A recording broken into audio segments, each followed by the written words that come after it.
Hello, everybody.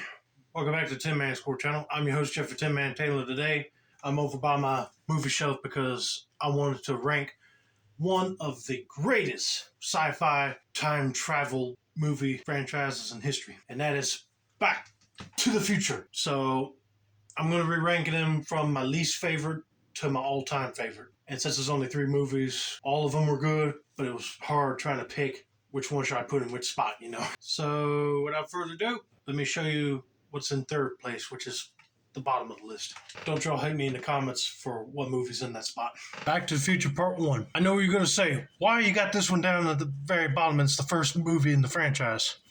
I know, but I was just not really fond of it as much as the other two. I mean, don't get me wrong, the storyline that kicked off people getting interested in sequels for this was amazing. Doc Brown gets Marty to help him with his experiments, but then he calls him to Twin Pines Mall, shows him the DeLorean time machine that he built, gets shot, and then Marty goes to 1955, and he has to get the younger Doc to help him get back. So I said, I like that whole storyline, but the only thing I didn't like about it was the times when Marty and his mom were together. I've seen people's reactions to this movie, and every time this scene plays, I was right there with him, seeing the mother and son bonding, but she kind of is in that young girl love stage, basically. Especially when they go to the dance and she takes her little jacket off and exposes her chest area in front of him, and then she moves in to kiss him.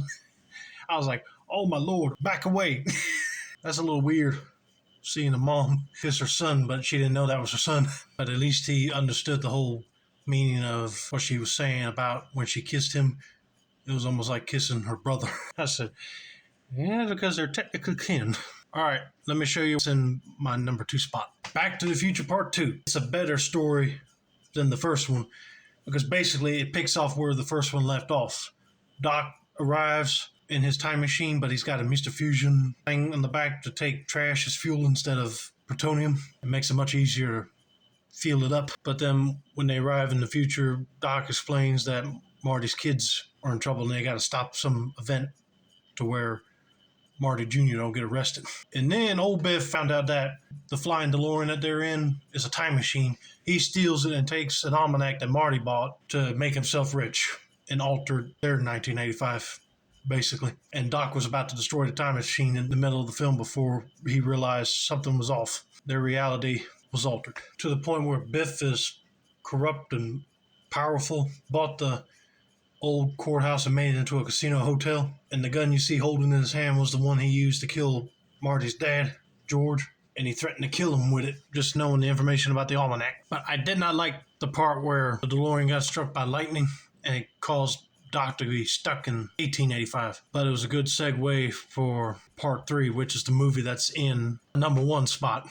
At first, I was a fan of Part 2 more than 3 because it was showing more futuristic stuff, and I liked that. When Doc got a chance to go back into the Old West, I was like all for it. I like watching Western films, so that's why this one's up here on my top of my list. But it was sad to hear that the DeLorean's time circuits were fried and shorted out the flying circuit so he wouldn't fly again. Marty and 1955 Doc were able to find it and get it working again for Marty. Travel back to 1885 to grab Doc because Marty found out that Emmett was going to die 1 week after he wrote the letter because of Buford Tannen. He shot him in the back because he didn't pay him $80 for stuff that he'd done, basically. So Marty had to go back and try to prevent this from happening.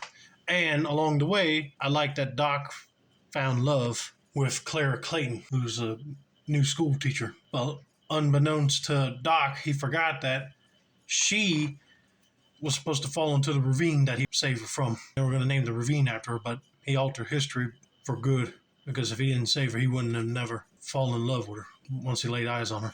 Then Marty was able to go into the future, but then I hated to see the DeLorean time machine struck by a train, but of course, Doc said traveling through time was starting to become too painful, and he said if the time machine went into the wrong hands like it did with the old Biff in Part 2, time can be really altered badly. So if Doc traveled with him, he would have been happy to see it get destroyed like that. But it's way cooler because Doc and Claire show up in the future with this beautiful and industrial revolution-ish time train. And I said this thing was way cooler looking than the DeLorean because you got a little bit mixture of the Old West steam engine technology mixed with steampunk. So Doc went all out, and I think it was in the comic book tie-in saying that Doc took the train that wrecked and bought another train and just kind of combined both of them together to make this thing.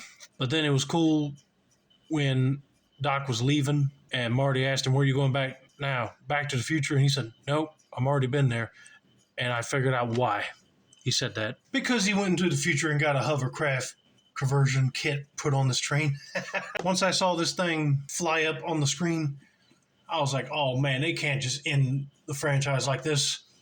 Imagine if they made Back to the Future Part 4, you can use that as the main time machine now, or have another DeLorean time machine built as a backup. But, of course, that's never going to happen. Well, okay, everybody, I hope you guys enjoyed my ranking of the 3 Back to the Future movies. And let me know down in the comments how would you rank them, because all 3 of them were good. Let's just put it that way. But it was just kind of hard to figure out which one I would put from least favorite to all-time favorite. But you guys decide down in the comments. Don't forget to like, subscribe, turn on post notifications for more movie ranking content like this. This has been another successful installment of Tin Man Score Channel. I'm your host, Jeffrey Tin Man Taylor, and that's a wrap. And have a nice day, y'all.